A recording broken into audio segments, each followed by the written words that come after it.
Hey, it's me again, Dave. Today I want to talk to you about world building. What is world building? When it comes to writing a story, world building is the background information for whatever narrative universe you're writing in. So if you were writing a fantasy story, for example, you would want to detail on, like, if you're using elves, elfin society, their political alliances, dwarves, humans, all of their political structures, their history, the geography. It's everything that goes into the world of the story you're telling. And I wanted to talk about world building as one of the first things I talked about in these videos, because world building is very seductive when it comes to writing a story. And a lot of times we get lost in building the world. That was one of my biggest mistakes when I started writing as a teenager. If I go back to a lot of my notebooks and comic books from that time, they're full of descriptions, but there's no narrative. And that's the trap of world building, because world building is fun, at least for me. For a lot of other people, I know it is too. I have a few friends who have been doing almost exclusively world building, like that's their writing project. They're never going to release anything because they're not even interested in the stories anymore. It's almost like writing travel guides for worlds that don't exist. So with world building, I found a way to avoid falling into that trap is to set a couple of goals for yourself. I call them goals. It's not like there's an endpoint you're trying to reach. It's more like just some things to think about, high points you want to hit when you're building your world. And then once you've got that down, let the world build itself as you work on the narrative.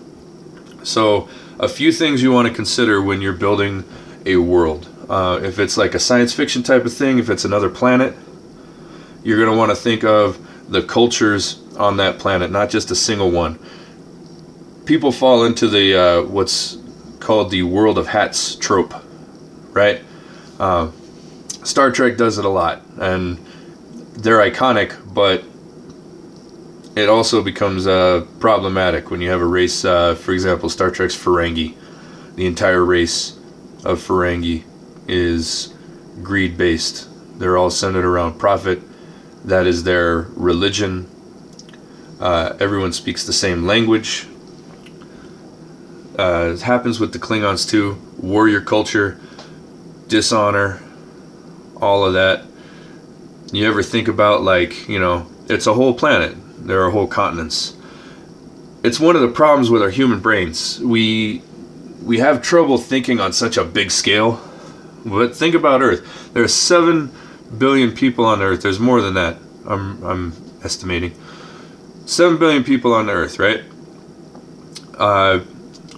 200 something countries, each one with their own little nuances, their own culture, their own language or dialect of language. So if alien visitors come down to visit Earth and they only land in Omaha, Nebraska, are they going to judge their entire impression of human society just on Omaha, Nebraska? That's what we want to avoid doing in our stories. So when we're building a world, we want to think of the world as a whole, first of all, right? And then narrow your focus to what you're working on with your story. You can do the same thing in fantasy. A good example would be the Song of Ice and Fire series, George Martin. George Martin is focused on one continent in the beginning of the story. Does a little sidetracking in another continent. But things that are going on in Westeros are not the same as the things that are going on in Essos, right? And then within Westeros, you've got all of your political alliances, but you've got different cultures for each different section. Even though it's a single continent, right? Everybody in Westeros isn't the same as far as their culture goes. And it should be that way in everything that you write when you're working on building a world.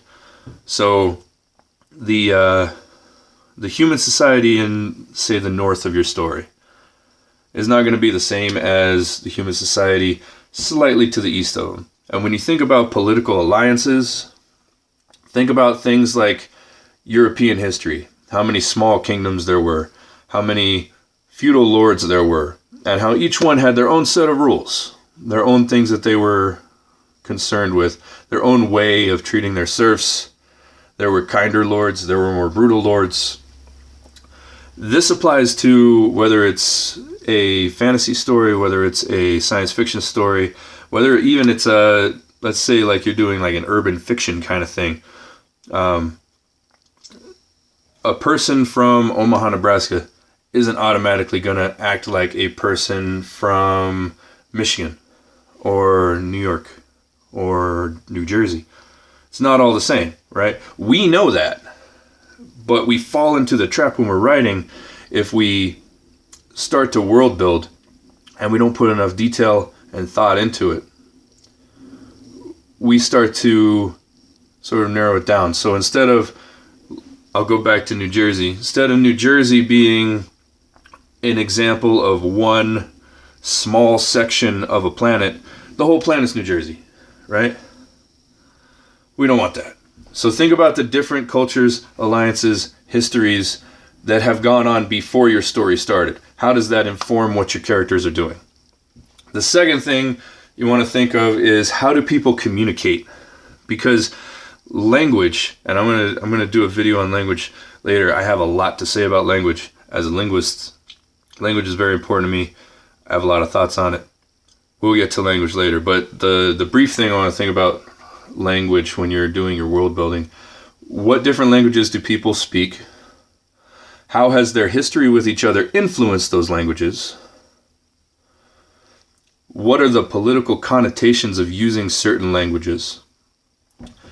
How do they overcome barriers of communication because of those languages? Going back to our alien visitors to Omaha, Nebraska example, right? If the aliens come down to Nebraska, they learn English immediately, right? Now they want to talk to somebody from Brazil or China or Namibia.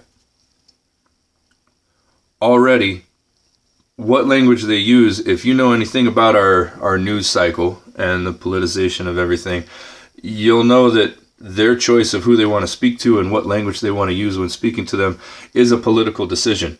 It should be the same thing in the world you make. Language is highly political. So think about that when you're building your world. Another thing you want to think of when you're building your world is how they got to the situation they're in. So for example, one of the stories I've been working on right now is about a generation ship, right? So what would bring humanity to the point where they're building and sending out a generation ship? It's an expensive thing to do. It requires a lot of planning. It requires a lot of staffing. It would take years and years just to build the ship, then to put the people on it, then to put into place all of the procedures and policies that would go on that ship. It's not something that would just be thrown together. So it shouldn't feel thrown together in your world, right? If there's some kind of nuclear cataclysm, we're not going to send out a generation ship the next day, right? So think about what would be going on in the world that people would be having to make these plans. And then what would they need to be doing to carry out those plans? What would the effect of those plans be on the people? How would the people on the ship feel about those things? Not just the generation ship, but anything that's going on in your narrative, right? How did they get to that point? That's a big part of world building. And that's a part that people often ignore because they don't focus on the narrative, they just focus on the world. Because like I said, the world's the fun stuff. You could do that all day, you could build a world. But when it comes to writing, we have to always be trying to focus on why the narrative makes sense. And part of world building is, how does your narrative fit into the world that you've built, right? So that's another one. And then lastly, the thing I think is very important to consider when you're talking about world building. Just a second.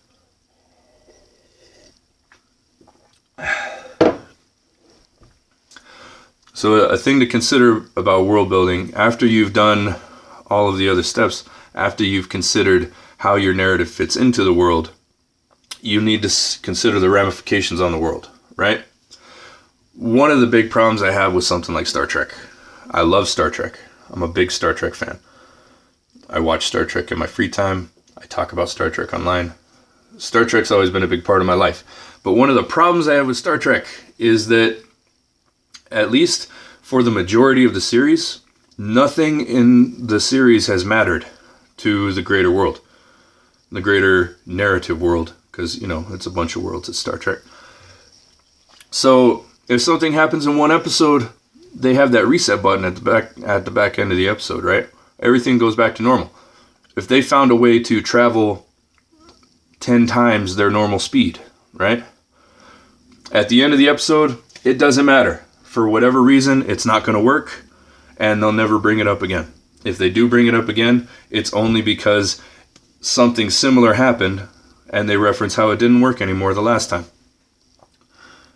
You want to try and avoid that. Your story should have an impact on your world. And in that respect, your narrative should become a part of your world building, right? Treat your story like it's a historical event, even if it's a relatively minor story, right? If there's any kind of major consequence, a political relationship has changed, certain people have died, anything like that, the world needs to feel it. If the world doesn't feel it, then your story hasn't made an impact on your world. It hasn't mattered, right? So that's world building. I'm going to talk a lot more about world building as the videos go on. This was just sort of the basics, my personal views on it. There's a lot more opinion about it, and I encourage you to go ahead and share those opinions in the comments if you're so inclined.